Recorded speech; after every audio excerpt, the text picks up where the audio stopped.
metaphysical. The dark side.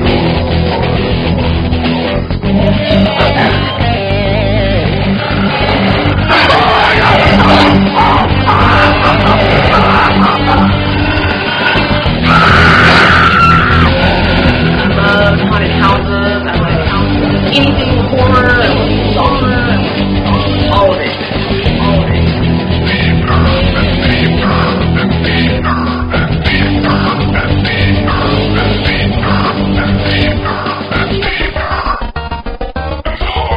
Oh yeah, me like it.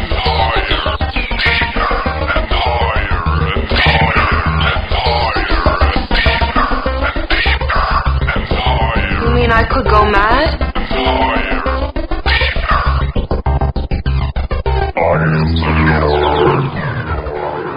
Rocket. Haunted houses, I like anything horror, genre, all of it.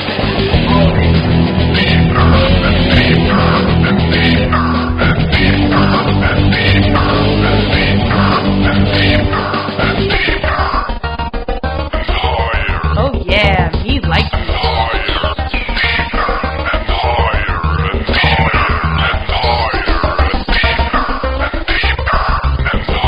You mean I could go mad?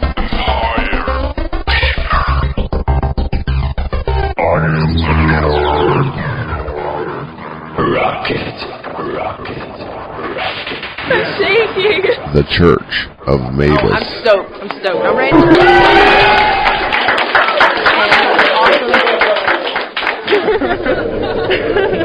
This is awesome.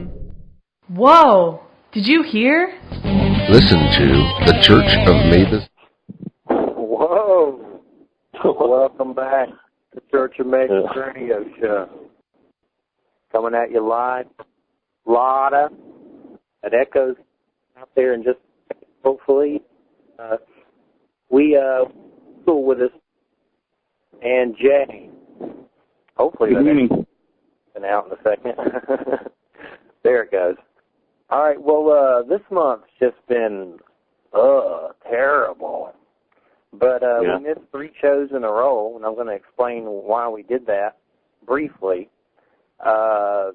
Which things happen, but this is the first time in the history we've ever missed that many shows in a row. But I need a break. It's been a long month, and my stepfather passed away at the beginning of the month, and my mom's 62, so I've been worried about her. And, I'm saying, I hope you ain't going to do that lovebird thing where, he goes and then you do it. That happens. Right. So, and death psychologically, man, it just always puts a workover on me. And my father passed away in my early 20s, so when my stepdad passed, it was kind of like reliving all that over, which was just, And when my dad, my dad died when I was in my early 20s, I went nuts, act like a nut ball. But I did pretty good this month. But anyway. Feeling much better now. I'm feeling a lot better. Yeah. I got the flu as we were, at the beginning of the month or something that was terrible. I made the mistake of going to Walmart. Yeah. Right. I don't think I'm ever going back there again. Something jumped on me from one of those buggies. Yeah. The zombie Something about the lights. But man, whatever I had, it was terrible. I thought I was going to croak. Really. But it was a weird month because after my stepdad passed away, I had a lot of experiences where I thought about the early 20s. I saw beings of light. So I started having these experiences where I'd go outside and I could have sworn either I was going crazy or that they were all around the planet and there's some kind of staging zone for the afterlife around the planet with these luminous. Maybe it's kind of all the above. You're going crazy and it's happening. I believe that on some level, and I want to ask our guests about that on some level as well tonight. Well, but anyway, and then, of course, Joe had his situation, which was bad, the hospital situation. Most of us know about that. That was bad. He's doing better. But I was worried about that, plus my stepdad, plus the flu. I was like, man, it's the end. Like a mini apocalypse. Yeah, this is the end. friend. But we're back, and we're kicking it hard. We got some great guests coming up. Let me, I was supposed to have that open, but I didn't. Hold on a second. I'm already scheduled for October. I got our Halloween guest, Paul. Oh, man, let me find his name, because I'll say it wrong. Like a Georgia boy, I will missay it. It's Paul Koudounaris. I'll spell it Koudounaris, and he wrote a book. Halloween. I'm trying to think of it. I can't. The name's weird too. It's like Mori, the Book of the Dead, or something. But anyway, he goes around taking pictures of all these skeletons, like from ancient civilizations. Like there was a picture of a Roman king they dug up, and he had all these crazy jewels in his face. Yeah. So that's they look like Serpentor. Yeah. Yeah. And he's going to be our guest for the Halloween show. But that's a long time. Let me go to the guests that are coming up real quick. May 1st, Reverend Deborah.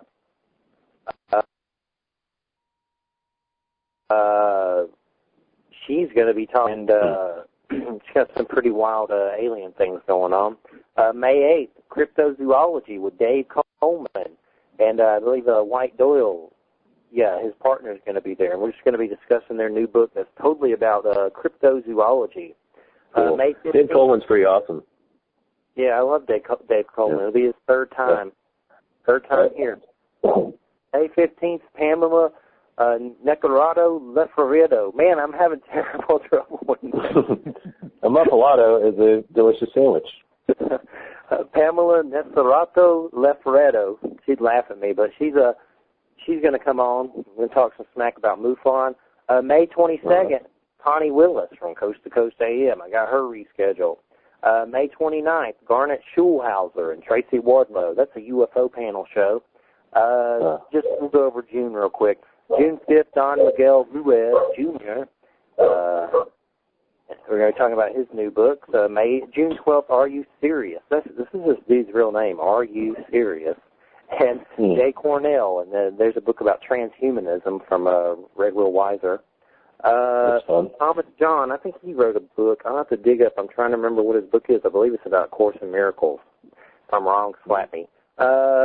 June 26th, Mike Ameli. Man, it's I-A-M-E-L-E. With names today, I just need to stop saying names. But all right. Oh, yeah, briefly, I know what I was going to say. The thing that happened with the MUFON people, Chip did a complete show on it on Mind Cemetery Monday. And basically, just to summarize, someone came to their group and trolled them heavily, and they blamed me for it because of our beef last year with all those people. And they falsely accused me, been attacking me and saying terrible things about me. And Chip Pleasure, said, basically came to my defense because he knew that it wasn't me, and he knew what I was going through, and he knew that the person who was messing with them and bringing up MUFON being a corrupt entity with the government and Robert Bigelow was not me. So he did a whole show that was just excellent for an hour, just reaming them out, man. It was really good. What happened to those guys? I would just direct you all to that because I don't really want to go into it a whole lot. There's energy for it. I got the strength and energy for our guest about shamanism, and that's what I got the strength and energy for, not for drama. But nonetheless, Chip Monday is supposed to have the real person on his show that actually did troll them that I got accused of being, which isn't me. So tune in Monday for that drama. Maybe it'll get turned into further conspiracy, and they'll say that it's not actually the guy; it's just somebody that was made up. Yes, they're crazy, and it's not actually him that did it. It's just like a patsy, you know. Yeah, they're crazy. I would not report UFO sighting to MUFON if it was the last thing I did on Earth because they'll just like fax it to. They have. Yeah, it's not. I would avoid them completely. But I may be on Chip's show Monday. He wants me to, but his show's right when Bates Motel comes on, so I'm going to have to wait that out. Yeah, Norman's going pretty off the chain. Yeah. That show's good. It's twisted, but it's good. But nonetheless, Hannibal's better, but nonetheless, I still want to see it. I'd love to. Can you say the lady's name that's on that show? Because I can't say her name either for the lady. I can't remember it. No. It's like Baramiga. It's weird. I'm like, I don't know what's going on with me and names tonight. My name's Jeffery. Farmiga, I believe. Has a strange name, too. But, all right. Well, let's get to our guest. Itzhak Beery. Itzhak Beery. And Itzhak, make sure, am I saying your name correctly? Because I've been practicing all day. You did very well today compared to the other names. I was saying earlier, joking, dogs, if you don't be quiet, we're going to be some serious trouble. But I was saying earlier, your name sounds like a Star Wars dude, and that's a compliment. Your first name, it sounds like someone from Star Wars, which that's not me hacking on your name. That's a compliment. I like Star Wars. But, so what is that name? What's the origins of it? Itzhak is the biblical name for Isaac, and the Hebrew translation of that it's the laughing man, or the man that will laugh. And man that will laugh. That's right. Yeah. Cool. I like that. So say it one more time for everybody, and we'll go from there. We'll get to the interview. It's Itzhak Beery. Yeah. Beery. Okay, gotcha. Do you have a nickname? You can call me Itzy. I kind of like that. Itzy. All right. Well, I love your book, The Gift of Shamanism, Visionary Power, Ayahuasca Dreams, and Journeys to Other Realms. It's great to have you here talking about this because, I mean, unless you really look for shamanism or into it, I mean, a lot of the stuff it's hard to find, and I've been trying to get different guests on all the time. We've had Sandra Ingerman, Lynn Roberts, Serge Kahali King. I love that interview. I got struck by lightning during that interview on the phone by Serge Huna Shaman, and he goes, "That's a sign of great power." But so anytime I can find anyone about this subject, I get them on because it is a gift. And it's a gift that all our listeners get to tap into it as well. And I feel like on some level, it's raising awareness and it's doing something good for the planet and for, humankind when we talk about these types of subjects. So what I want to know is, how did you get into shamanism? How did it start, origins-wise? It all happened by coincidence, and of course there's no coincidence. I had a lot of questions, and I kind of opened a book and read some experiences of other person, and I said, wow, that's something that I'm thinking about it too. And then I went on a trip to Ecuador with John Perkins, and we met many different shamans, and one of them resonated with me. And I became, a year later, I came to visit him again, and I became his apprentice. And I did work with him for a couple of years, 3 years. Mm. And he's a Yachak from Ecuador. And I started to do that. Not really, I never really thought that would be something that I want to do. It just really happened. He pushed me to do that, and I started to do that, and I felt like, wow, that's something that is so powerful. And I started to help other people, and I seen all kind of different visions, and one thing led to the other. I'm familiar with John Perkins and his books, and definitely love him. I love that information for sure. And right. Well, when it comes to, did you start having shamanic experiences that kind of opened you and you knew that something was going on when this first started out? I had, before I went on the trip with John, I had a series of dreams that I could not understand them, but when I came to Ecuador, they all revealed themselves. And I started to see that there is really no coincidence in our visions. And these visions, in many ways, foretell the future or telling us something about our life. And it became clear to me that there is more than just our reality. There is visions that, or dreams, or déjà vus, or that we experiencing. And I think that everybody have experiences like that. It's not something unique to a shaman. Or everybody have dreams that, or have feelings that something going to come, and they materialize.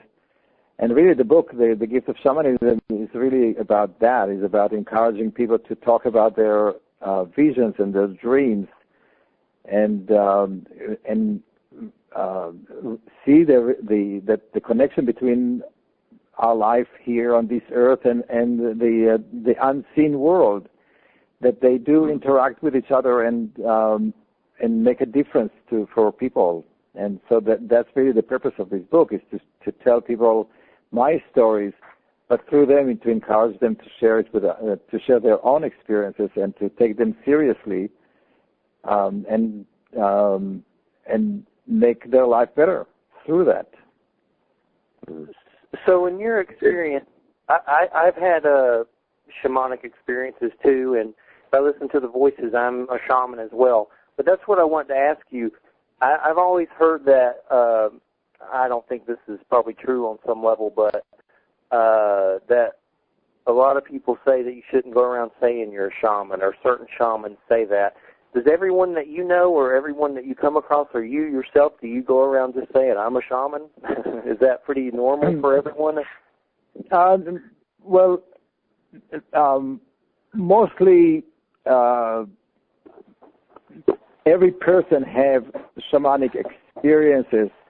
I don't call myself a shaman. I'm a shamanic practitioner. To be a shaman, you really have to be more than just a person who does healing or just see visions. You have to be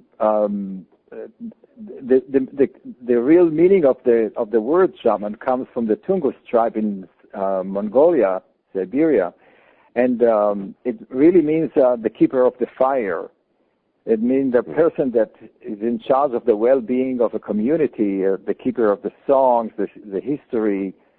So the role of the shaman, in a big way, is not just to see or not just to heal or not just to be the counselor, but it's also to be a community well-being keeper. So. Many people can draw, maybe people can see visions, but to call yourself a shaman, you really have to be to take the responsibility of a community. All right.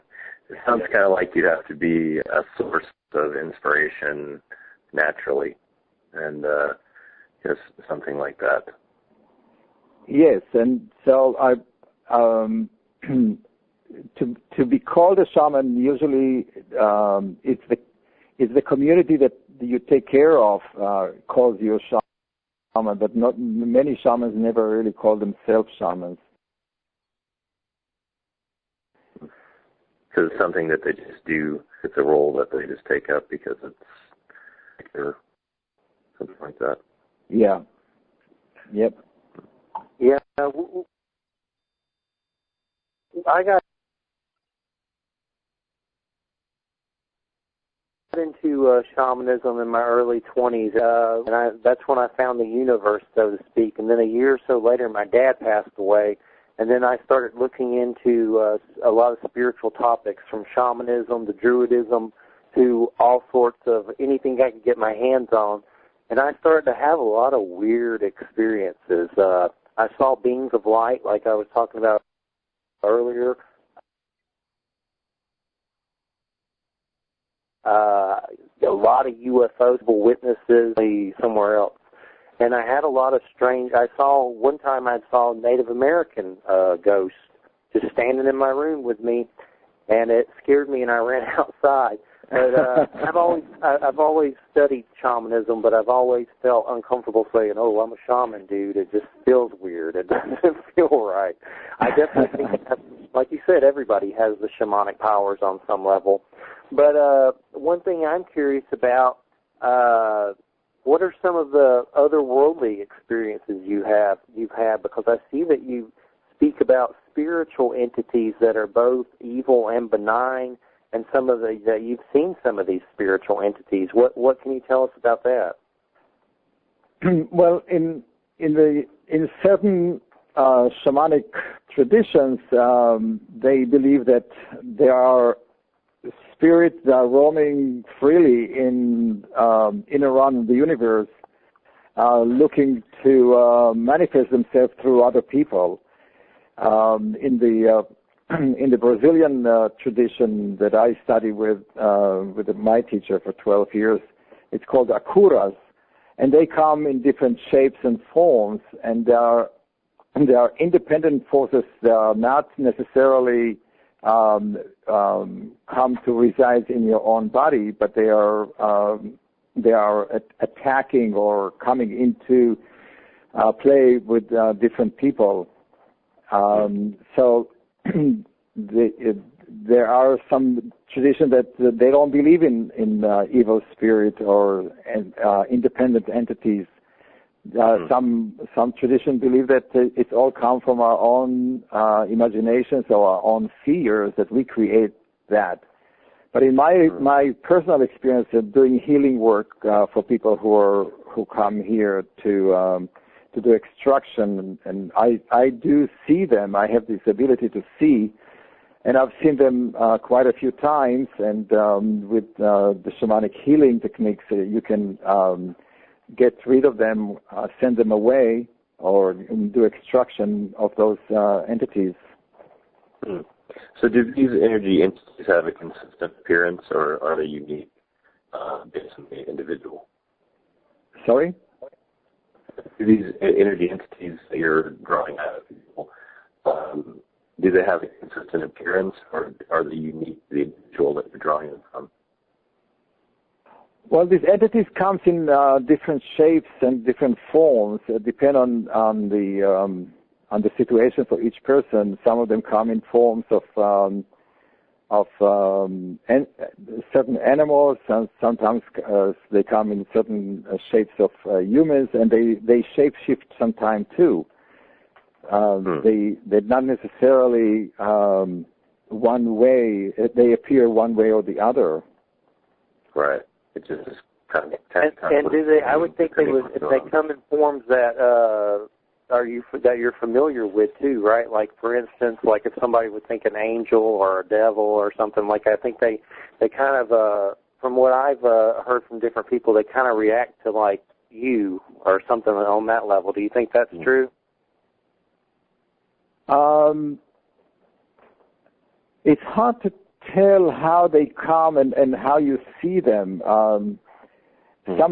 Sometimes people experience them in, like you've seen spirit in your own home, right? That not necessarily. Sometimes they do come in form that you're familiar with, like Native American person or a ghost, and sometimes they shapeshift into something else. It's not necessarily one way. That's why you have to be right. You have to be able to understand what they are. Or many people see ghosts or see spirit, and they are afraid to communicate with them. So this is really interesting, because it really seems like it would come across, because a lot of times I've experienced what we call like parapsychology, paranormal activity. If I visually experience something, it starts out as kind of an impression, or like kind of like am sensing it, and then it kind of just materializes in a way. And so how would you compare these entities to something like a tulpa? Like what? Like a tulpa, like a thought form. Is it similar to that? I'm not familiar with that, but from my own experience, there are entities that are looking to enter into people's body to suck energy, and usually they come to people who experience fear or have a trauma, and that's really the opening for these entities to enter into their energy field or to their body. Right. So it's kind of like a breakdown in your force field. Yes. So with a one. What are some ways that you can keep them away? Because I think I might deal with that on some level, or in my past, or like what are some ways to, if you don't want them there, to get rid of them, especially if they're not after your best interest? Well, there are many different shamanic techniques to protect yourself from evil spirits. But the first one, which is the most important one, is to keep your energy field in balance. In other words, not to hold fear, terror in your body, but to be balanced. But there are many different techniques. Once you have that, to remove that, of course, it's saging and cleansing. Taking bath with sulfur, with sea salt bath, to put ammonia in it, or to take a beer bath. So there's many different ways to remove. But it's once they enter into your body, then you really want to ask to find a shaman or a person who can do that. To remove them, and that require extensive ceremonies with that I studied with to do, and you really need to do that a few times, a few consecutive days to remove it. And once it's removed, people feel incredibly different. So it's a type of banishing, in a sense, where you just balance yourself out. Kind of shrug off anything that might be hanging on. That's soul retrieval too, right? That's part of what soul retrieval is, right? Well, soul retrieval is a little different than evil spirit or extraction. Soul retrieval happened to or soul loss actually happened for people who experience trauma. Or fear, or been in accident or other situations like that, where part of their soul is living to avoid the pain the pain of the experience, and then some emptiness happening in the body, and that's a soul loss. And when you do a soul retrieval, you're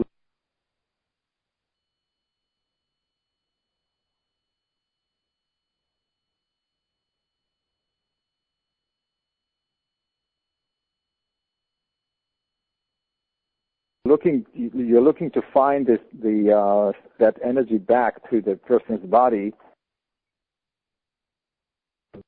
They feel complete. They feel their life are coming back to them.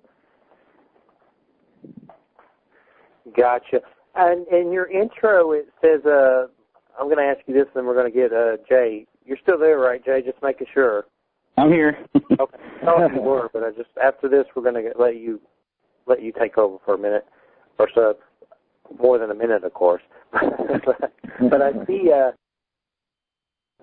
from skeptic to believer, a skeptic. Well, you know, I was born in Israel in a kibbutz, which is it's a commune of secular people who actually vow not to believe in God or in any kind of spiritual practices, Judaism.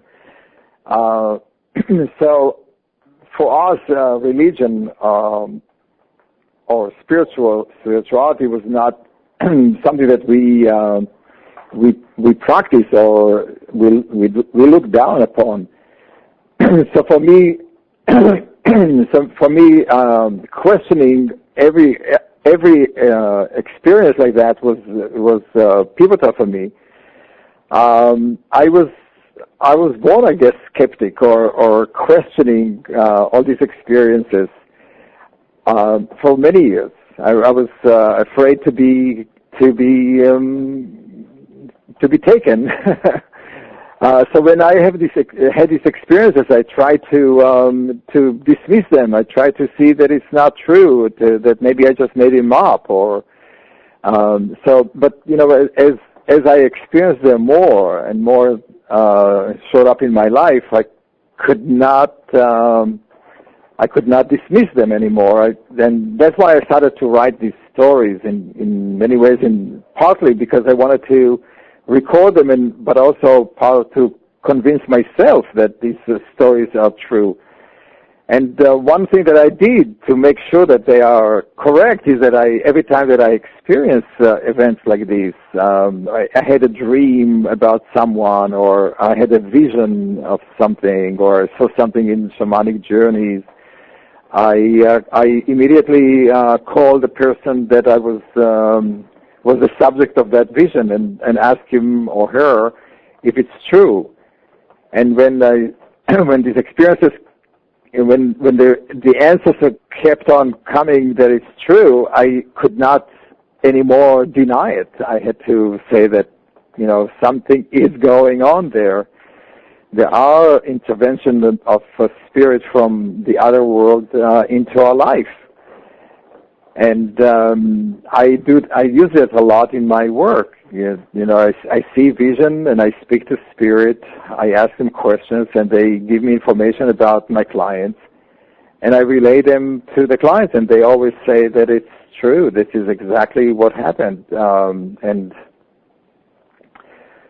like today, I worked with a client, and we did a soul retrieval for her, and I found that she was hiding a little box under her bed with all her treasures, and this box was taken away from her. And since then, since she was a still little child, she was still missing that part of her, that part that was keeping all this her little secret there.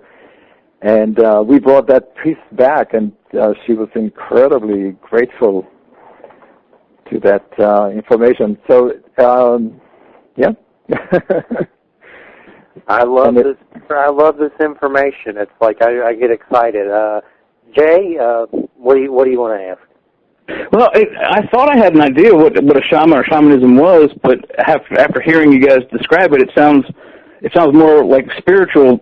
For me, I thought it was more like they were in charge of keeping the community they were a part of healthy, and they also might have been like, you know, a marriage counselor, a guidance counselor, a psychologist for the tribe or group thereof. So if you wouldn't mind, could you describe in terms of different tribal communities what a shaman really, what his roles really are for that community? Well, there are many different types of shamanic work or shamans. There are shamans who are they are counselors. There are shamans that do ceremonial work and rituals. There are shamans who are doing healing work, and there are shamans that are in charge of the spiritual well-being of a community, the stories, the history. There are many different roles for the shamans. But if you want to kind of like define the shamanic work, it's a person that travels between this world and the other worlds, or the unseen worlds, speak to spirit and bring information back to the person that they work with and to the community to make their life better, to bring back life, to bring a balance back to these people's life. That's really the work of the shaman. So depending on the different communities, it depends on how many roles or how few or how many they would have. So I wasn't totally off on it. I had just a very vague, idea of what a shaman actually was. Now, about the ayahuasca, if I'm pronouncing that right, as I understand it, that's sort of a brew that's kind of local to like Bolivia and Peru, and it's something that the shaman used to, say, travel to that other world? Yes. Ayahuasca is not the only plant that shamans use to travel to the other world, to the unseen world, to bring information. There are many others.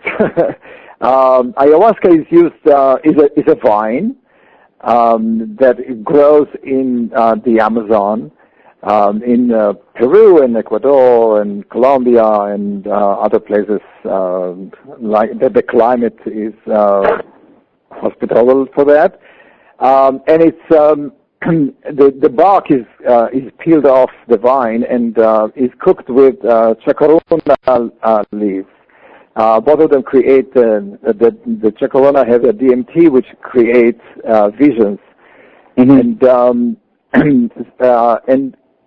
it is used by shamans or ayahuasqueros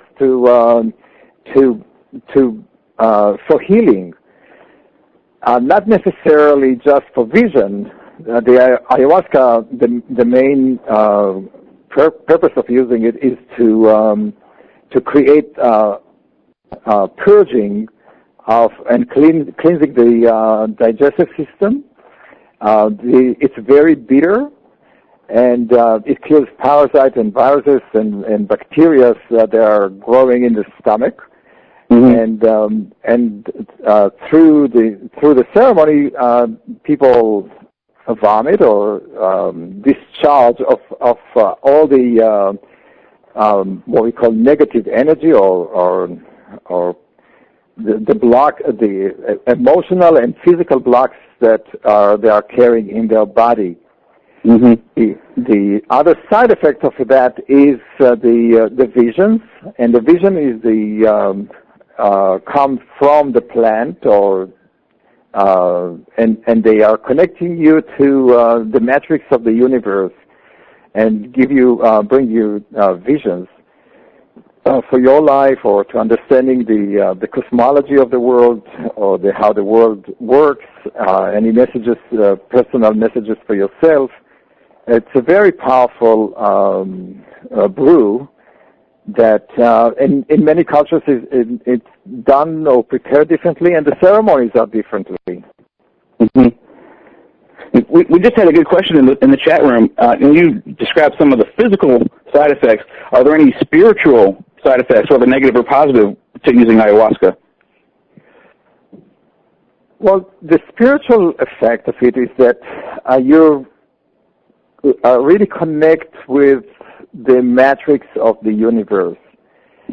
That you understand, you really get in contact with that notions that we are all connected with filaments of energy, that we are not separate from anything, that we are one and the same with the universe, that every action that you take is have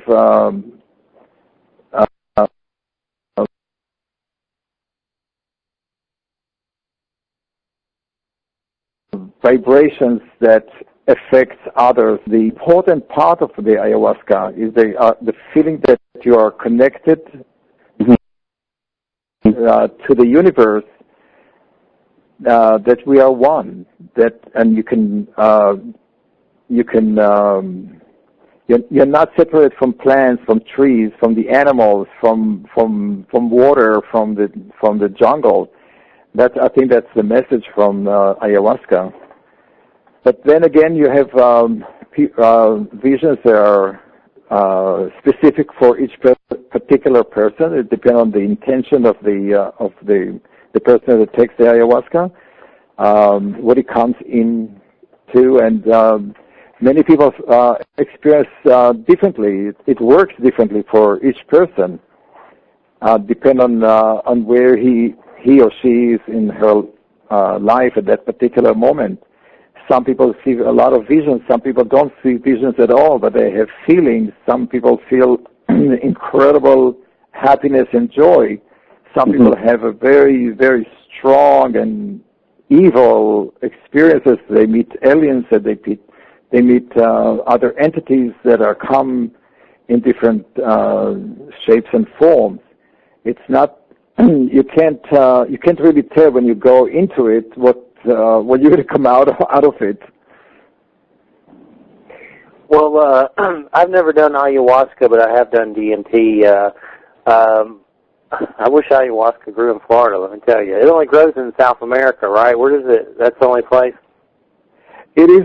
It's growing in the Amazon. You have to have a specific climate to grow this vine. But I understand that in Florida you have the tura, and the tura is another plant or shrub that also used for visions. Really? I'm going to have to write you an email about that one. I've never heard of that. The tura is the trumpet plant. You know, it's white. You know what I'm calling it? It's. How do you spell that first word? The tura. How do you spell that? The tura is a Detura, I think. Detura. Okay, I might have heard of that. Detura, but I've never done it. I didn't know it was in Florida, but I'm going to look into that. but I know that there are people who are trying to grow ayahuasca vines also in. Well, it grows in Hawaii. The climate is very good for that, and I heard of somebody who actually grew it here in New York. So, but it is it really needs to be in the Amazon. It's growing in the Amazon, and I believe that when you want to do ayahuasca, you probably want to do that in the place where it grows. And all plants have the spirits of the plant belong to the place where they grow. So you want to do plants that grow in Florida to get the medicine of the space of the place itself. The only thing I knew about down here was everybody's always looking for shrooms on cow poopy, and that's the only thing I knew about. I've shrooms in a very long time, but wouldn't mind doing them. I think my biggest problem with this stuff is finding it. And then down here with the crazy police and stuff, my God, you get caught with that. You don't. You're going to the big house. They treat it like crack rock or something.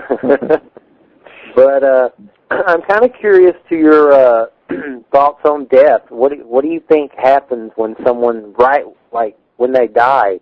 You think it's they completely cross over and they're still a whole being and they're aware? What do you think the death process is like? I just lost a family member and I've kind of obsessed on it, and I finally calmed down about it. Like I had a period to where I was just freaking out about death all the time and thinking about it too much and freaking out, but finally I just kind of accept that, it's just the way it goes, brother. But I'm kind of curious to what you think the death process is and how that is and the afterlife and stuff like that.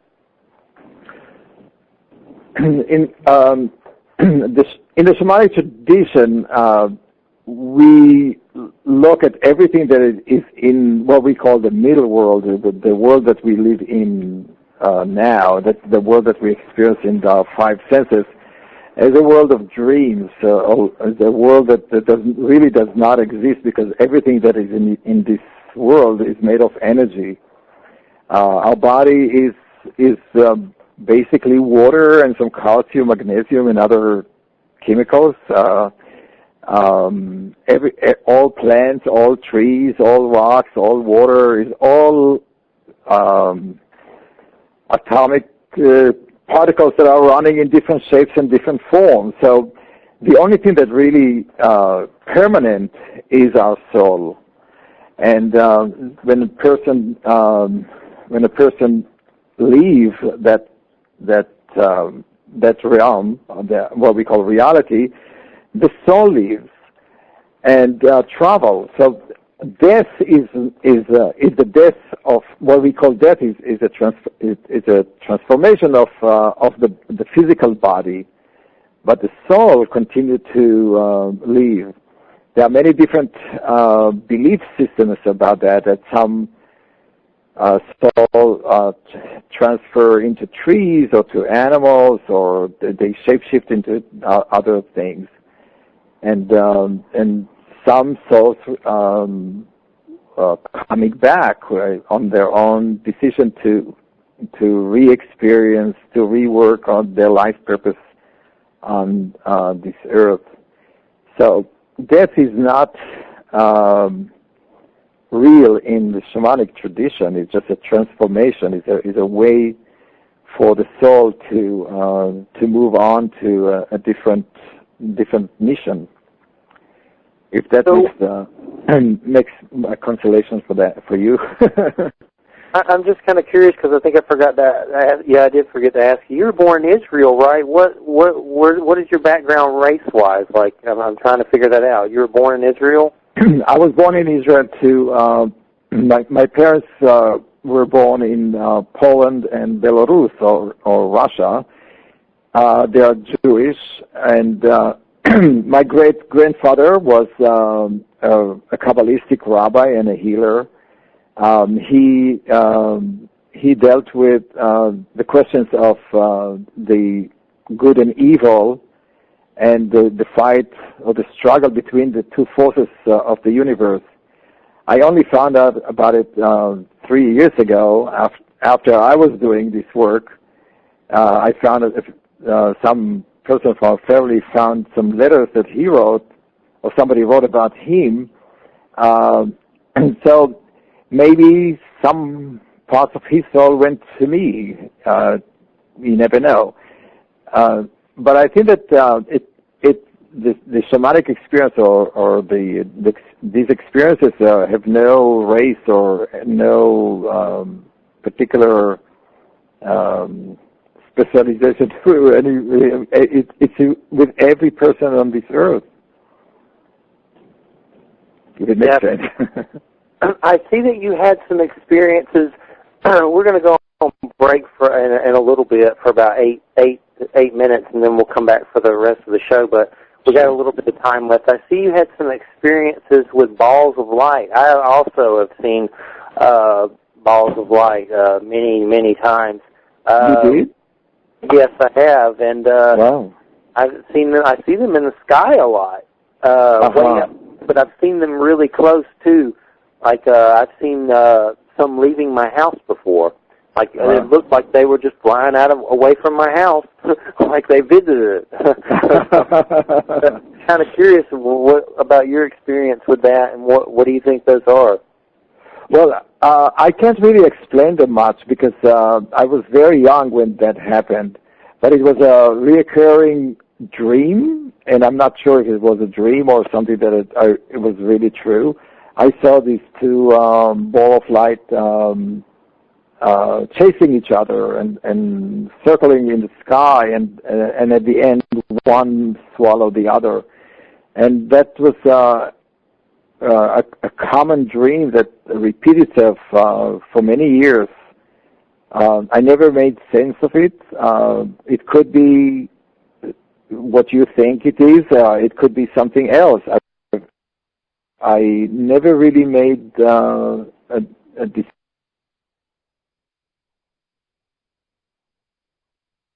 decision of what it was. But all I know is that it was light, and that's what we are on some level, or those things when we're out of our bodies on some level. That's what I kind of think. We got Joe Beezl got dropped. He just wrote me on Facebook. If you could give him a ring.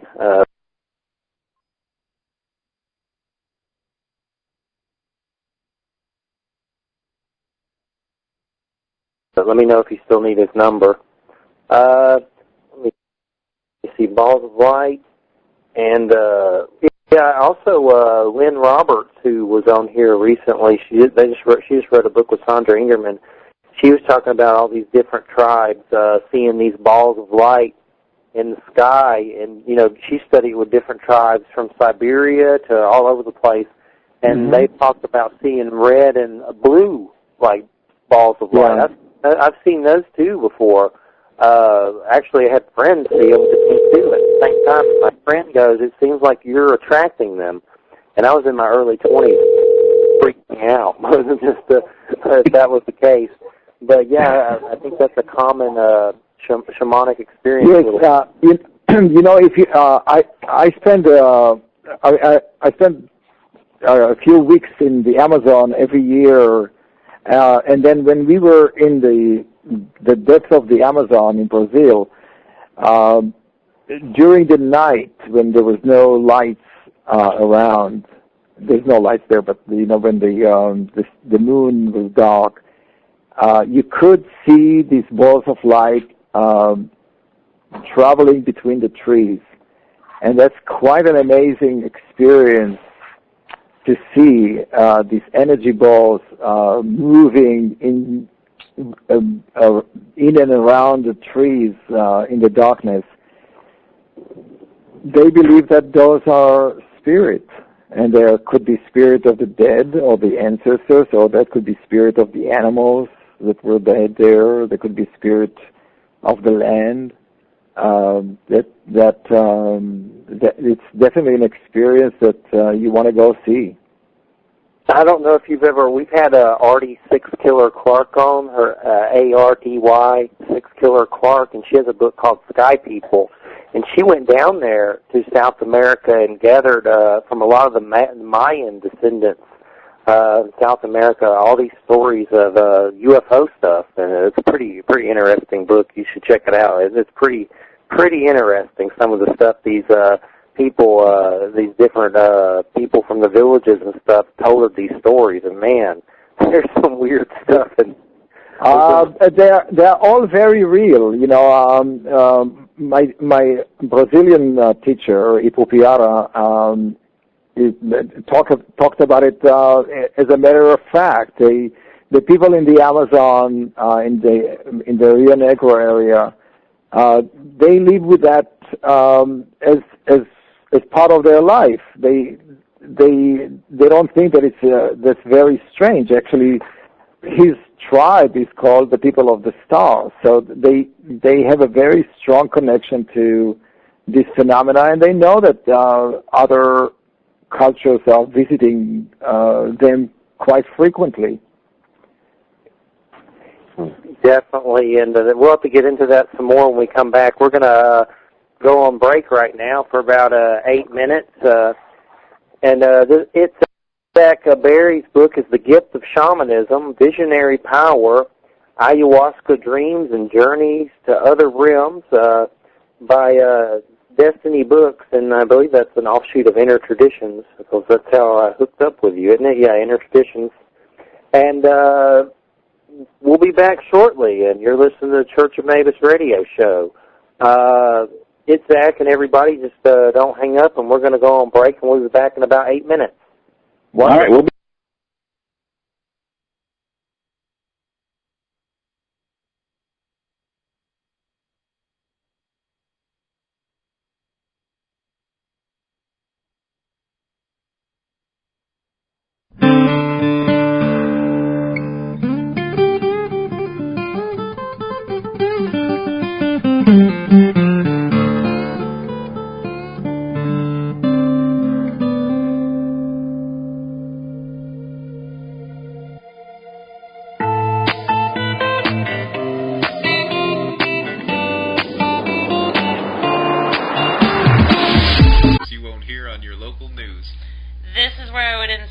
obligatory skeptical statement.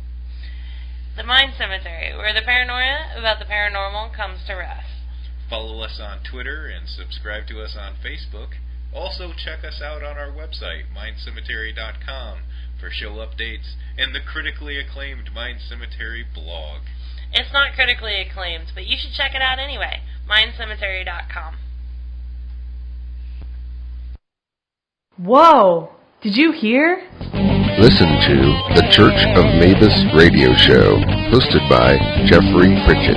7 p.m. Eastern. Friday. Nice. Follow your weird and journey into the high strange. Be sure to stop by churchofmabusradio.com for upcoming shows, paranormal news, and show archives. That's www.churchofmabusradio.com. If you are listening to the show and wish to join us in the chat room, visit paltalk.com. Go to the social issues, select other, and enter the UFO Paranormal Radio Network. Hi, I'm Stephanie Benetti, and along with Joe Montaldo, we host News on the Flip Side. Come join us every Saturday night at 7 p.m. Central for our 3-hour program. We have opinions on everything, and we're not afraid to share them. False history gets made all day, every day. The truth of the new is never on the news, but you can find it here with News on the Flip Side. Remember, don't be politically correct. Just be correct. Join us.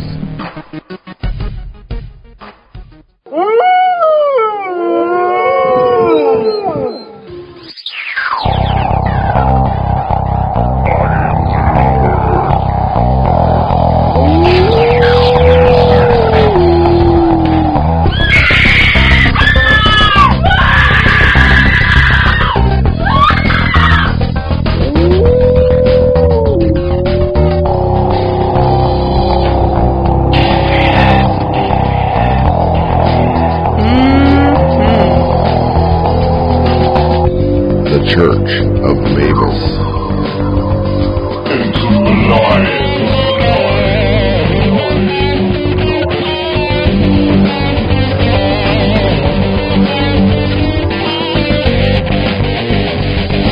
That may be your fantasy.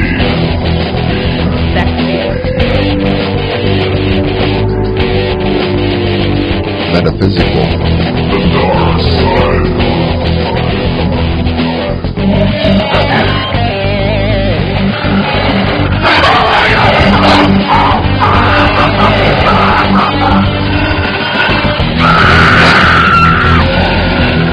Haunted houses, anything horror, genre, all of it.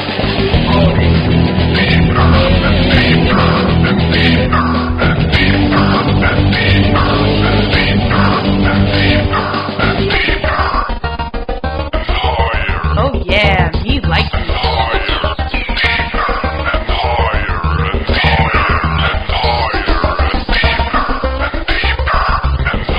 You mean I could go mad?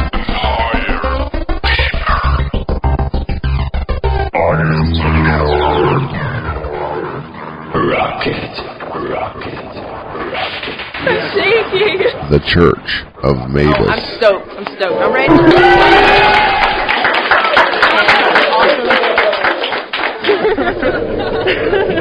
This is awesome.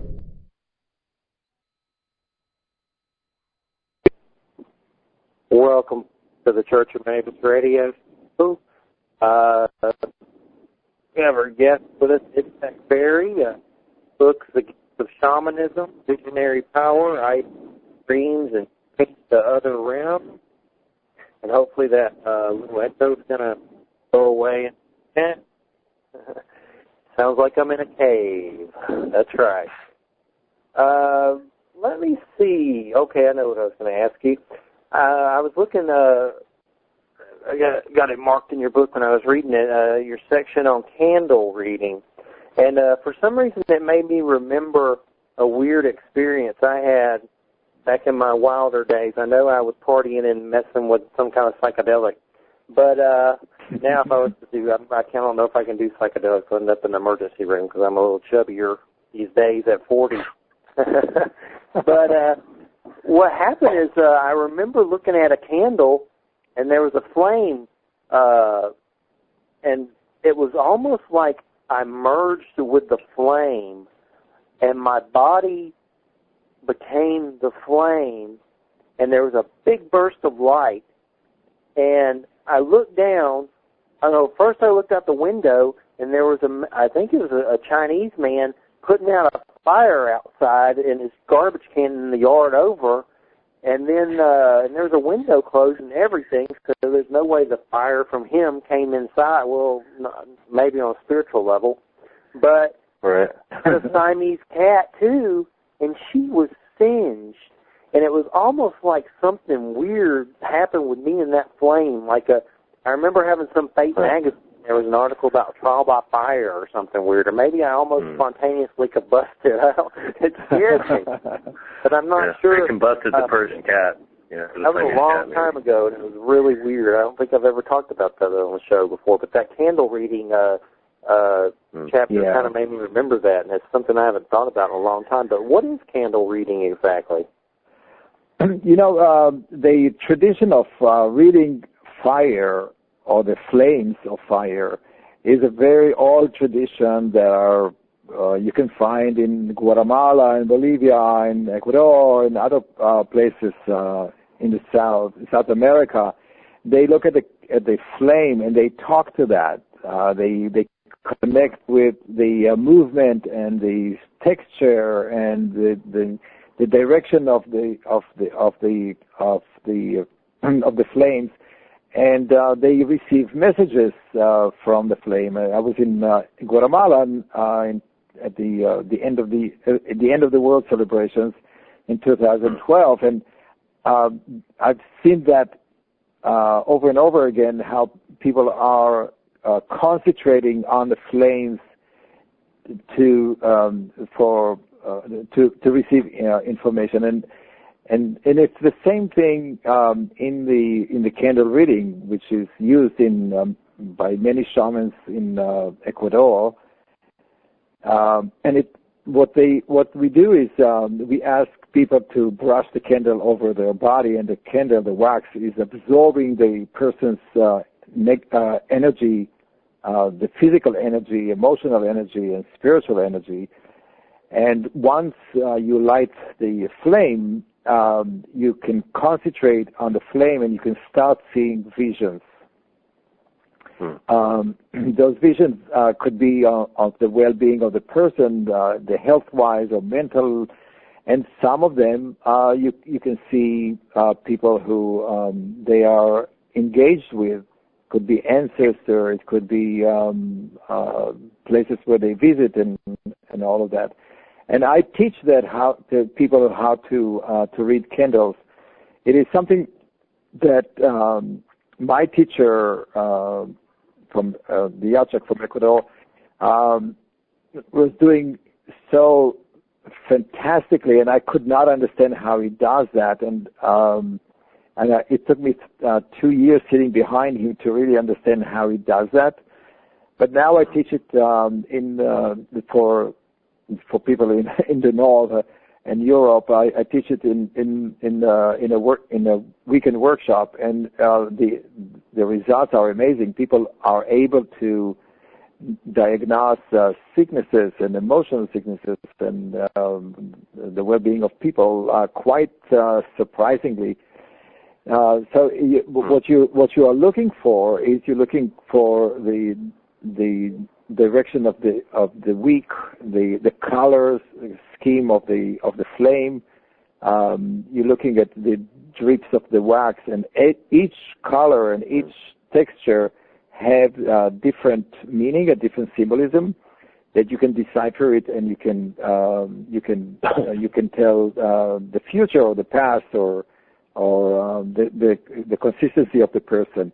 It's a fantastic way of diagnostic way for the shamans to work with their clients, because many times you don't really need the clients to talk. What you do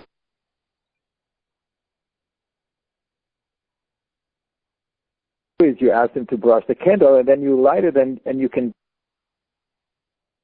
the healing process very accurate and issues that a person never really talked about. It comes through the candle reading, and the healing can be done a lot faster.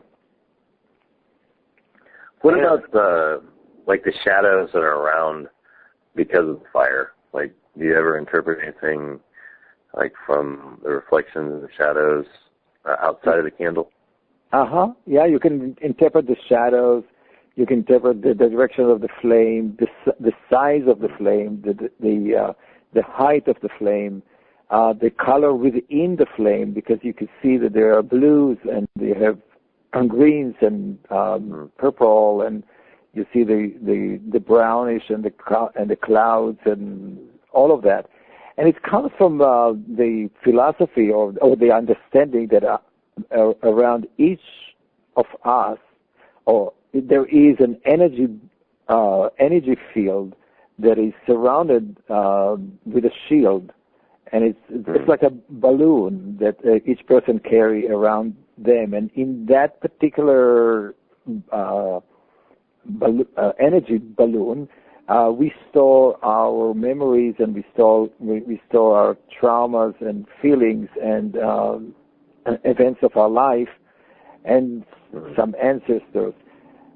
Part of the healing process is to clear the energy field around a person, and that is the same way that we see in the candle reading. Okay. Now, earlier, before I got cut off, we were talking about how it seems that part of your practice is to reintegrate a part of your soul that fled your energy field because of pain. Mm-hmm. And it's really interesting, like what you're talking about is it seems like Carl Jung probably based a lot of his theory off of a lot of shamanic practices or these types of practices, because what he was talking about is one of the hardest things for us to avoid is to having all of our parts become autonomous from one another because of trauma or because we get fractured or some painful event that causes us to separate. Mm-hmm. So he's talking about that from a psychological model, where it appears that you're talking about it from a spiritual practice or discipline or just a way of life, or but it's really similar. The idea of integration, like reintegrating all of your parts together. Is that where you're going with that? In psychology, sometimes they call it disassociation. That some part of you disassociate from yourself. But in the shamanic tradition, we don't call it disassociation. We call it soul loss, because we believe that there are different parts of your soul that we have a group of souls in our what we call soul, and so this particular soul, it happens a lot. Let's say in sexual abuse, where the victim or the child don't feel any more pain when that happens, and the idea is that there's something shut off. That part that feel the pain was released. It's no longer feel the pain of that abuse. Yeah, and it's just how you're surviving. You're surviving the experience. Right. It is a survival mechanism for the person to continue to live life. And if a person experiences many of those things, there are what we call emptiness, or there's a hole in the energy field that he has. Right. And the role of the shaman is to find the reason, to track the soul where it left, and to bring it back and blow it back into the person's energy body, so they can reunite. But not all soul part wants to come back. It depends on the person, if he's willing to accept that. Yeah. If you really want to end it, or reunite it, then you have to accept it. Yeah. When the soul leaves, it is for the person's survival, and so when the shaman goes to track and bring it back, the person that his client wants to bring it back, and integrate it back into their life. Right. Some people. It's almost like before. It's almost like before you couldn't live with it, and now you're at a point where you almost can't live without it. Yep. Or you need it back again. Yeah. Well, you have to ask the soul part permission, or if they want to come back. I have experienced sometimes that this soul part is not ready to come back, and you can't force it to come back. Because if you do, the nightmare or the pain will come back, and the person was not able to deal with it. So it's like you get unzipped almost. Yeah, they need to be able if you try to force something. Yeah. Exactly. Yeah. So you have to be very careful.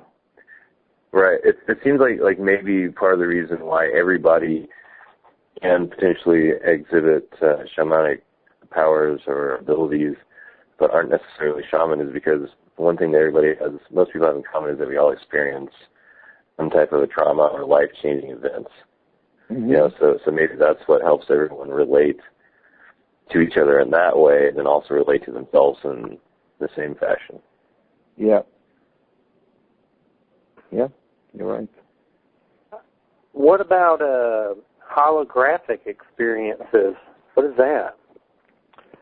Well, I call it holographic experiences because it's vision that come to me in a way like holograms. It's visions that are in space with open eyes that they materialize from thin air. And I can't really explain exactly how that happened, but if you look into space, you start to see visions. It's three-dimensional. It's like looking at real people, and you can communicate with them and ask for information, and they sometimes give it to you, sometimes not. But it's so I can't really explain how holographic images come, but they definitely appear to my eyes, and they're very useful. And I'm not sure that it's almost like a daydreaming type of visions with your eyes open. I've seen something. You reminded me of one of my experiences. This is back in my psychedelic days, but I was at a lake, and it was Halloween, and I saw these beings that were very reptile-like, and they were weird. They were like dinosaur people or something, and it was like a hologram. It was like they were definitely not physical, but it was one of the weirdest things that's one of the weirdest things I've ever seen, and I'll never, ever forget it. Well, like imagine, I think that for you to experience that, you have to make a transition. And I think that's what the gift of shamanism is giving you the ability to transform yourself from one state of consciousness into another at will, and see in the unseen world. So you have to, if you will try to see it in the awakening time that you are currently in, and concentrate on that, you probably would not be able to. You have to enter into a different state of mind, and like walk into a trance-like state to be able to see that. Do you know what I mean? Yeah. I think I've always felt like I need some kind of tool from the plant kingdom to see some of that stuff. I've had a few experiences.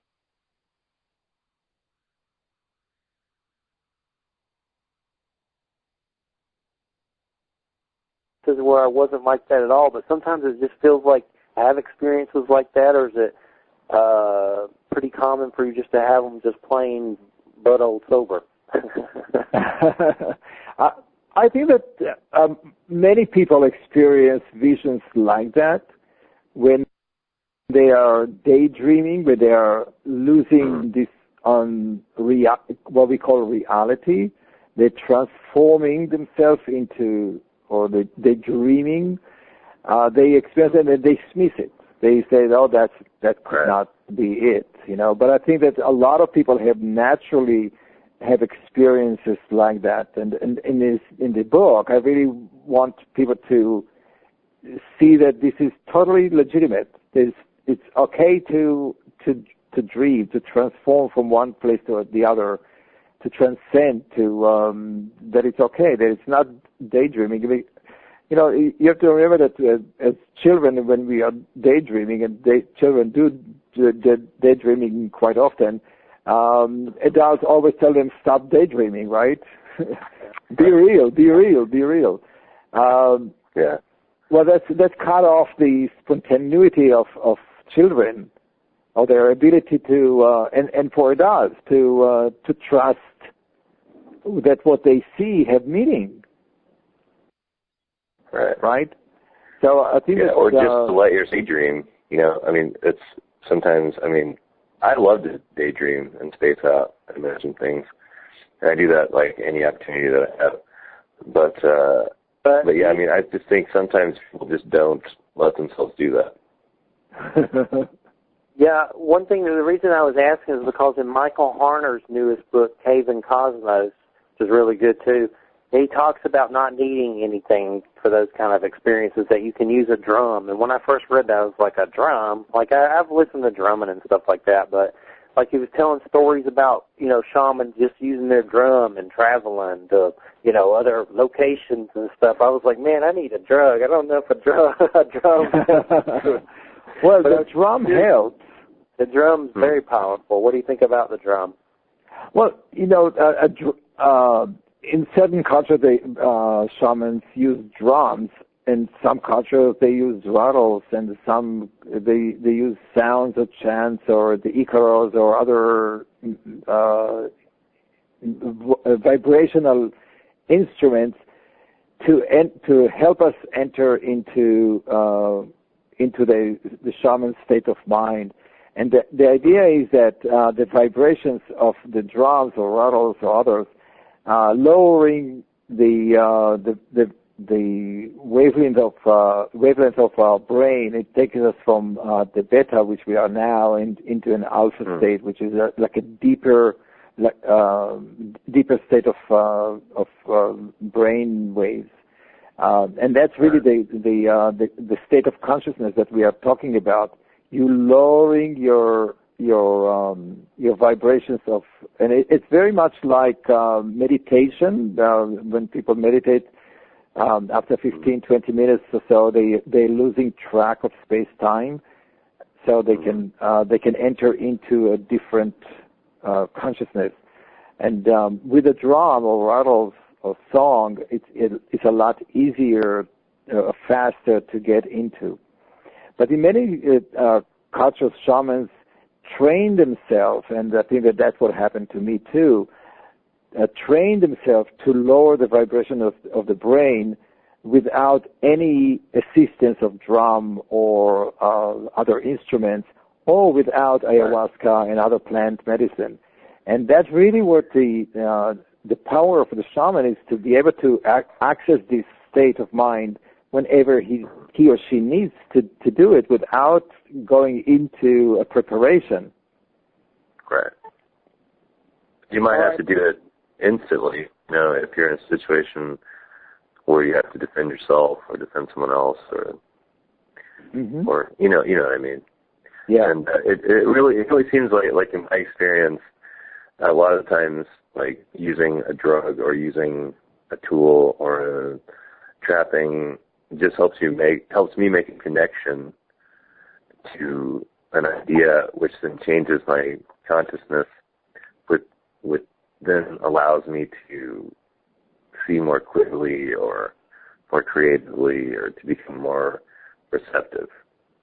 So that's kind of like my experience in that extent. Like when you get plugged into something, it's more like you're building a relationship. So that eventually, like say, I can kind of reinduce any type of psychedelic experience I've had, and I can kind of recall the feeling without being on psychedelics. Yes, I and that frame of mind. Nice. I need to do that. Well, in the shamanic journeys, people experience visions that are at least as powerful or stronger than when they use either drugs or ayahuasca or other plant medicine. Or it is my teacher from Ecuador usually said that what you need is to train your brain not to use other assistants, because that assistant you can't take ayahuasca just every 5 minutes to have a vision. Yes. You really have to trust your ability, and you have to train your mind to go into the trance state of consciousness, so you'll be able to see all around you. And many shamans live in that state where they can switch back and forth between reality, what we call reality, and the other realities. And living like one in foot in, one foot out. Exactly. And then that's really the power of the shaman, is to be able to do that at will. Not as we have people who are schizophrenic, who we call them schizophrenic, but these are people who see or connect to spirit and visions without any kind of boundaries. We need to teach them to build boundaries like that, but they are living in an open door to the other side. If you can, it's almost like using the drug, using the drum, using all these things condition you to a point, and then you should be able to eventually just do it. Exactly. Without the trappings. Yeah. And people who are bipolar, schizophrenic, that type of thing. If we can build up, like you say, shore it up a little bit, and realize what's going on, it is very much like that, in being in and out. Like you're right next to it. It's almost like you can't get even any closer than being there. Mm-hmm. Yeah. One thing I really want to ask you, and then I'm going to let Jay turn it over to Jay. I'm kind of curious what your thoughts are on marijuana, shamanically speaking. I know I read in Carlos Castaneda that he always said it harms your energy bodies and stuff. And I like those Castaneda books, but I know there's some questions and things about him.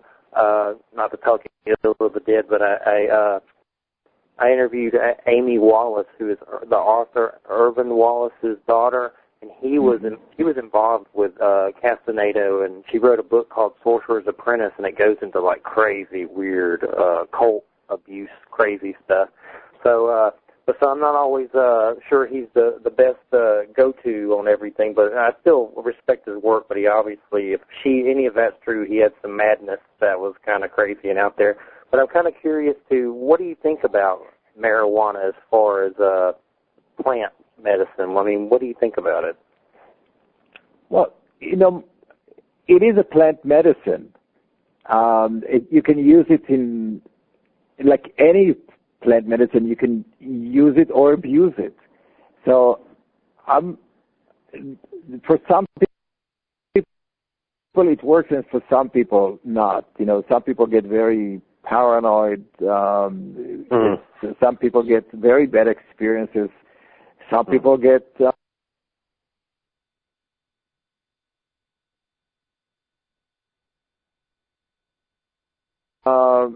get good experiences. I think experiences and choose the one that actually empower him, not the one that takes away his power. And I've seen people who really taken away their power, and they became like what Carlos Castaneda was saying.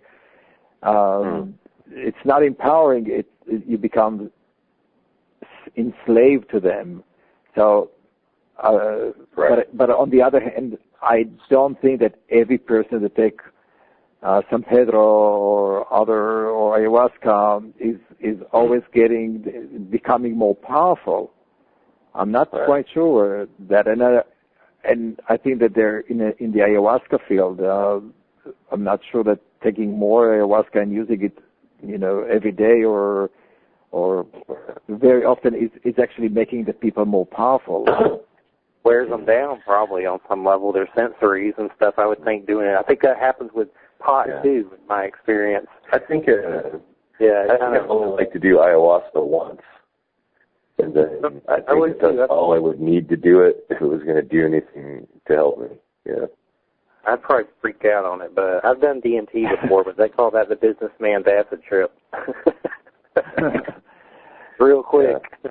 Well, ayahuasca in traditional societies are done when people are in a need to do that. They don't do that when people are curious. They do it when recreationally they do it when people are sick or when people need emotional help. So it's done medicinally. It's not done for recreation. It's not done because I'm curious to know what it will be. Yeah. It's done because exactly.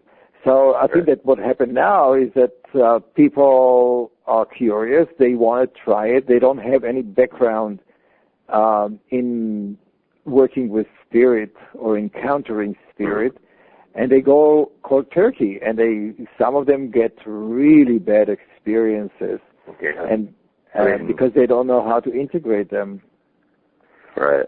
Well, definitely, and I can relate to some of the marijuana stuff, maybe doing it too much and stuff like that through my years. You're getting some good positive feedback in the chat room. They love you in our chat room in here.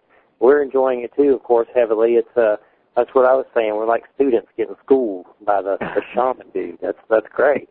Yeah, the shaman dude.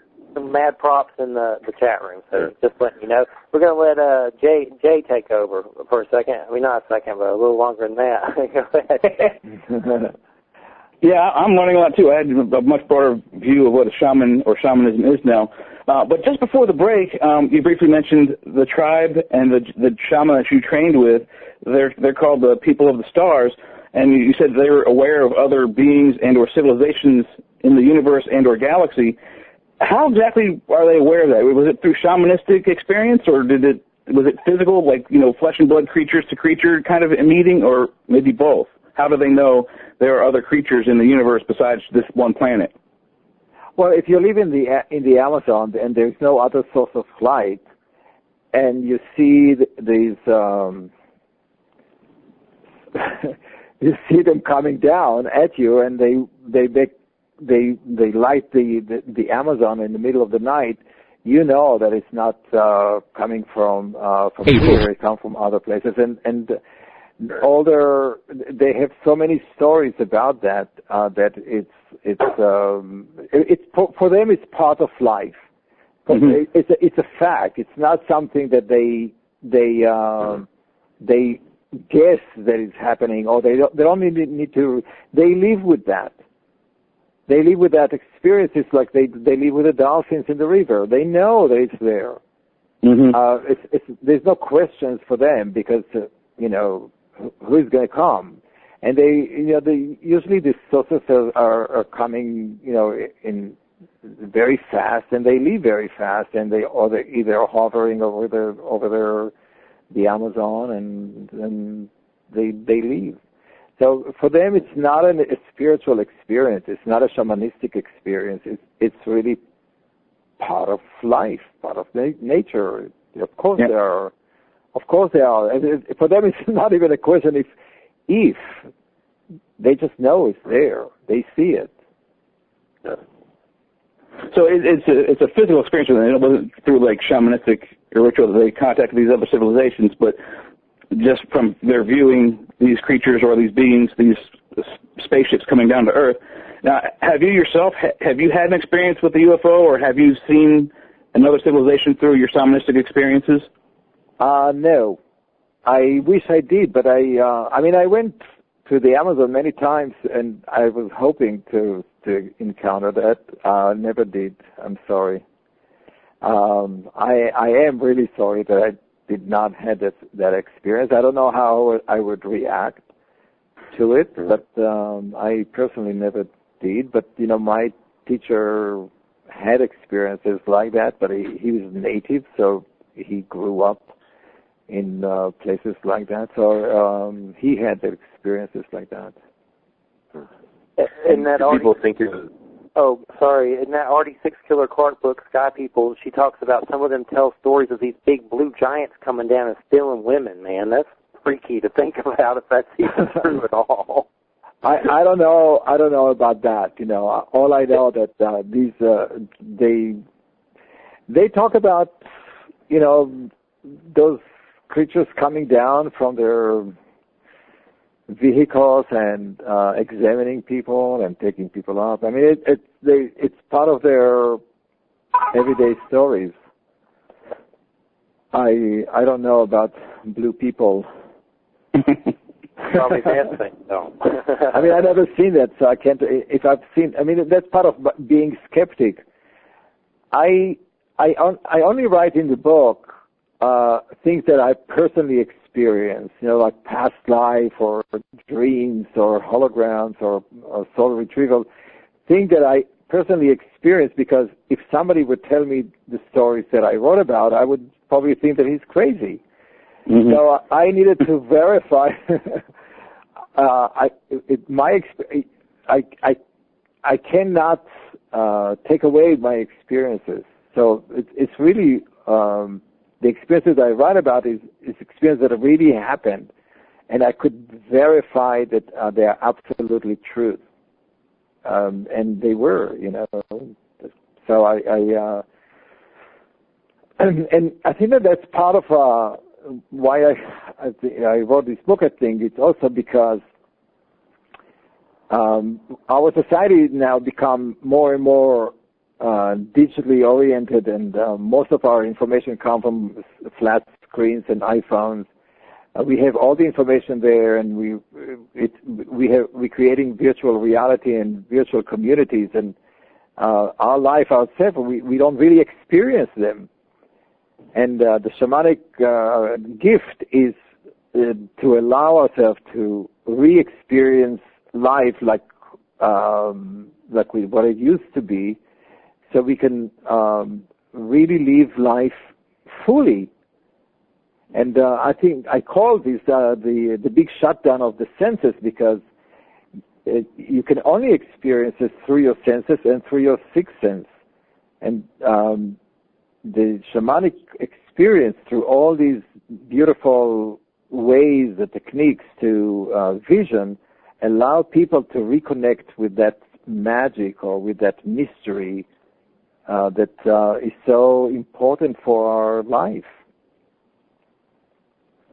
Well, Beezle got dropped, but he's going to go ahead and go. He just wanted to tell you thank you for the interview, and tell Jay thanks for the interview, and he enjoyed it, but I don't know, it might be his phone or something, but we don't have much longer. We got about, about 12 minutes left. But yeah, this extraterrestrial UFO stuff, when I talk to different people about shamanism and this topic, man, this is some wild stuff. I definitely, I've seen, you know, UFOs before, to a point to where they were attracted to me and over my home, and my brother and nephew and my mom, different family members, my sister, seen them too, and all my life I've attracted them. So that's why I guess I've been kind of drawn to shamanism. There's some kind of connection there on some level. I've also freaked out to a point of being so scared I thought I'm an alien, or I haven't left my house in a while when I first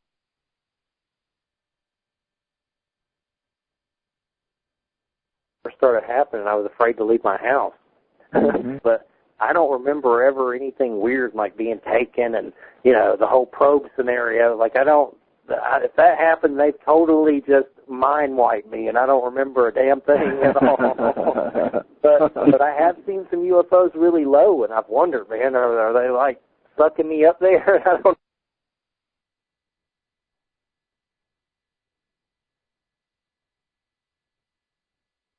even know it.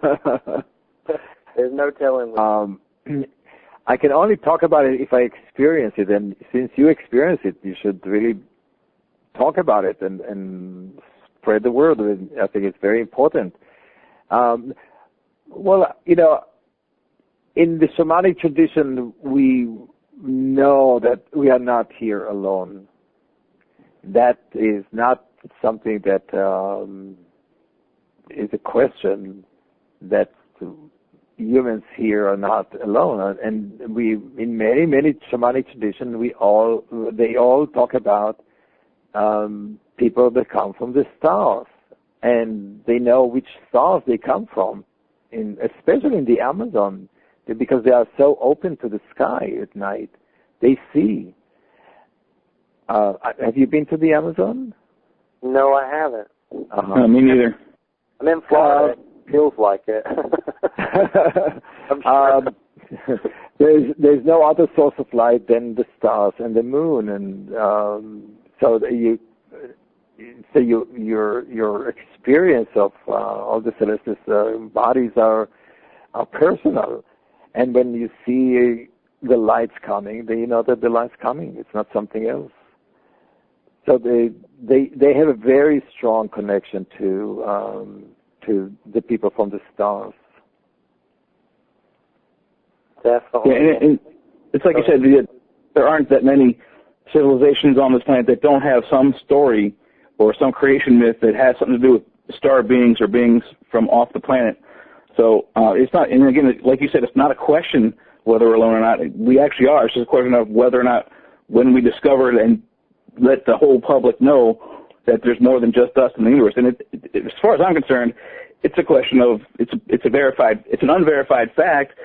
Just mathematically speaking, there's 500 billion stars in our galaxy alone, and we have this one planet. So mathematically, averaged out, there's probably a couple million planets with life on it just in our galaxy alone. So there's no question for me. The answer is already there. It's clear. Just people don't want to see it. I don't doubt it. I just never experienced it. So being skeptic, I need to experience it, and that's why I went to the Amazon. I was hoping to encounter that. Unfortunately, it didn't work for me. I'll have to go again. I get a feeling that it will happen to you eventually. It will. If you seek it enough, and like there's that old saying, you know, a man who seeks blood will find it. Well, whatever you seek, if you seek long enough, you will eventually find it. So it's just going to take a while. I hope in my lifetime. And I believe my experience with I had testicular cancer when I was 17, and I think that was definitely like a shamanic death for me because it spread to my stomach and lungs, and I actually lost one of them and had to go through chemo, and that's kind of when I woke up. That chemo, man. I jokingly call it chemical crucifixion. It's pretty rough. That's when I think I kind of awoke to everything. One thing I wanted to ask you is at the beginning of the show, I was talking about having some trouble with some people that I would consider enemies who are negative, abusive, people that will lie about you and make up stuff that's just totally like it's just sick, some of the stuff some of these people have said. I'm kind of curious I need to be reminded of this or schooled on it. From a shamanic perspective, how do you think we should deal with people like that? Well, difficult people are basically our teachers. They are sent to us to remind us of who we are and where we're going. So in many ways, even if we don't like it, these are our teachers. And so in the shamanic tradition, you want to thank them for being here to remind you of your own path and who you are. So you can transform them to to your allies, and so in many ways there's no enemies, but and then of course there is the other side. If they're going to harm you, that's a different story altogether, and you have to protect yourself. Yeah, definitely. I don't think they got the kahunas for that, but I definitely appreciate that perspective. And I'm no saint by any means, but I would never say some of the stuff that they've said. Like, I wouldn't even think that low. But I'm just trying to. One of the people had said something really bad, and my friend Blaze, who's going to be on the show, and he's in the Huna shamanism, the Hawaiian tradition, and he said when you think of them saying the thing that's so bad. Like, one of them said something about, I give porn to children, which is just the only child that I'm ever around is my 5-year-old daughter. So you could imagine how I got so mad about that someone would do that. It was like something a baby mama would say off Jerry Springer about somebody so they couldn't see their baby daddy anymore, making up stuff. It was that sick. But he said to remind yourself, basically to imagine that you're Gandalf and you're deflecting negative energy. And I use that. It's pretty funny. It works. It's like, imagine that they're casting negative, dark, kind of like evil energy at you, and then I imagine that I am Gandalf the wizard, the light being, and reflecting it. So I think there's tools like that, too, to deal with people that are, that sick. Oh, yes, absolutely. I mean, you also remember that people are not born bad. They're not born evil. In some of the Shamanic traditions, they believe that evil spirits enters people's body and they make them do things that are evil. So you can remove that negative energy, or you can understand that they are possessed, or they do things out of fear, and then that fear creates negativity.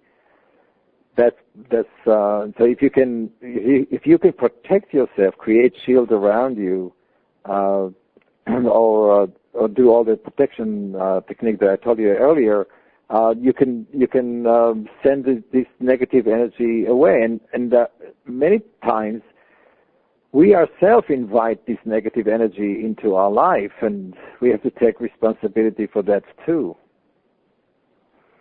Well, if our listeners are wondering, that was Guy Weddle, my former co-host, who is no longer on the network, and I celebrate that fact. But I appreciate that. It's definitely good to hear that from you, Itzhak, different ways to transmute that, so to speak. And that's one of my flaws. I'm a very quiet person, and then people bully me, and then that anger builds up. And sometimes it seems like during spring and summer when I'm in Florida, it's so hot, I feel more angry than usual. And then I'm real bad at, like, keeping quiet, and then when I get angry, like, I'll just say crazy stuff to people to mess with them that should be in a Stephen King novel or something. Like, if I was Hannibal Lecter, I'd eat your face. But I'm a Capricorn. We have a little dark side problem there, I think. But I'm glad to hear that and transmute it. And the Gandalf thing works for me, even though it's kind of cheesy. But I guess Gandalf's pretty cool, so it's not. Well, you may want to look at what are the buttons they push where they able to take you off the balance, and then see where that come from and heal that part. Yeah. There's a whole concept of shamanic warrior in the shamanic tradition. And the shamanic warrior is a person who faces fear and understand where the fears come from and not run away. But first, if you understand your fear, then people cannot bully you around, because you can not react into the threat in the same way. So becoming a shamanic warrior is a very important part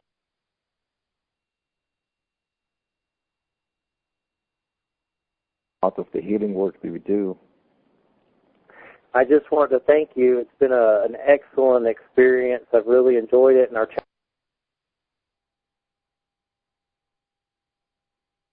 chat room is buzzing with positivity, and they're checking out for guys on his phone or something.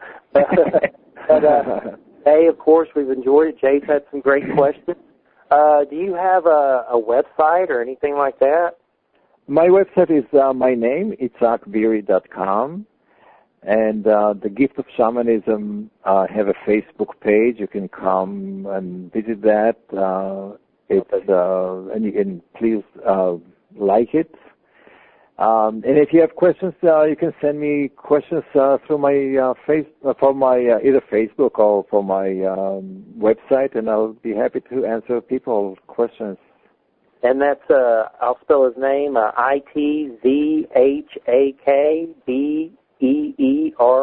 That's the gift of shamanism, vision, power, ayahuasca dreams, and journeys to other realms. And I'll have to join your Facebook page for sure. And we really appreciate it. Thanks very much. You're very welcome. You're very welcome. And thank you so much for inviting me to speak to you. All right. Shamanism is now the archive when this gets up and everything, if you want to share it and whatever when we get it on the archive. Wonderful. All right. Take care. Have a good weekend, everybody, and we'll see you next Friday. Church of Mabus radio show's back in business. Watch out. Good night. Good night. Good night. Yeah, thank you very much.